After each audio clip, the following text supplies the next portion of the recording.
I just wanted to ask about divine love, receiving and being open to receiving it. Yep. And in that open state, do you have to get rid of all barriers? You were saying that if we don't feel divine love, it's normally because we've got a barrier. You don't have to get rid of all barriers. Can I put to you why this is that? So here's God. And this is another point of love, like that I feel is quite strong. Here's your soul. Remember I said that the love God has for you is permanent, 24/7, so you've got this love that God has for you, but it's not entering the soul because of different problems. One problem is the barrier of untruth, so truth needs to be in play, and yet another barrier is the actual humility of the soul. Right?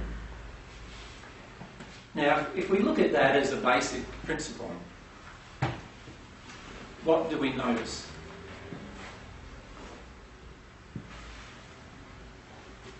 Separation.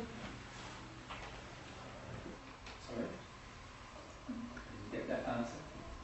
Separation. Separation? Why do you feel separation? Because of the barrier. But who put the barrier there? Well, myself, I guess. Right, yep. So is it really a barrier? Because you can remove it.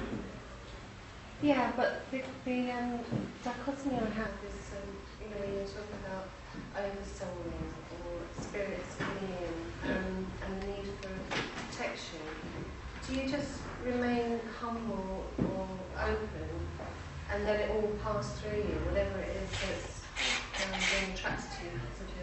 No, I'm saying that spirits would actually be attracted to you because of certain unhealed emotional addictions that you have that cause them to want to be attracted to you. So in other words, the only reason why I'd hold on to an addiction is because I'm not humble and I don't want to release the emotion that causes me to have the addiction. It's a bit like if I have a physical addiction. So if I have a physical addiction to alcohol, for example, why do I have it? Most of the time, people who have an addiction to alcohol are addicted to alcohol because they have a huge amount of sadness in their life that they don't want to feel, and alcohol causes them to numb out and not have to feel the sadness. So the addiction is the result, the physical addiction is the result of some kind of spiritual choice that they've made to not feel their grief. Does that make sense? So I feel it's the same for everything that happens to us. We have this resistance to the truth, or we have a lack of humility. In other words, we don't want to feel everything that we actually feel, so we create alternates. We try to create alternatives to feeling the terrible emotions that we have. The same applies to spirits. Spirits who are in that state are attracted to us if we're in that state.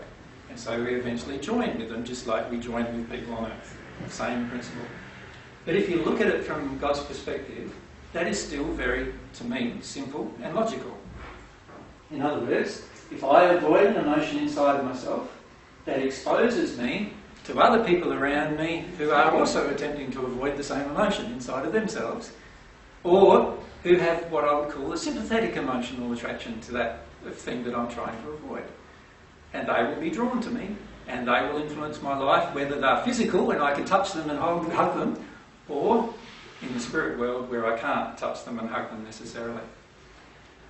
To me, though, that is still very logical. Yeah? But that wasn't your original question.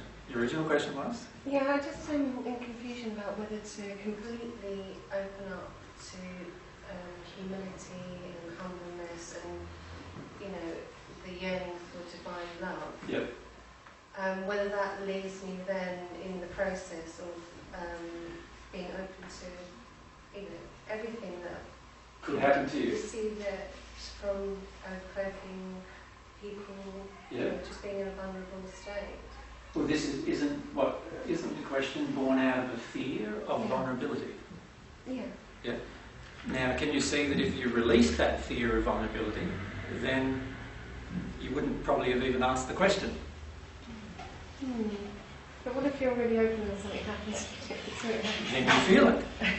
just go through the experience. You go through the experience and allow yourself to feel it. And work out what caused it. Well, by feeling it, you'll work out what caused it. Mm-hmm. making any sense? Yeah.